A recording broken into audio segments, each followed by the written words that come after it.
আমি এই হোটেল খোলার আগেই 5টা বাড়ি রুটি বানিয়ে বেরিয়ে, তুই তো এখনো রুটি বেলার বেলনাটাও ঠিক করে ধরতে পারিস না, তুই নাকি আবার হোটেল খুলবি?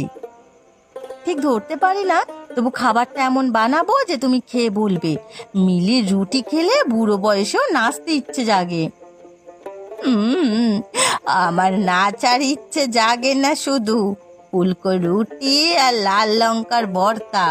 তুই কি জানিস, আমি একবার এমন চিংড়ি ভাজা বানিয়েছিলাম, খেয়ে এক লোক হাসতে হাসতে খালেই পড়ে গিয়েছিল।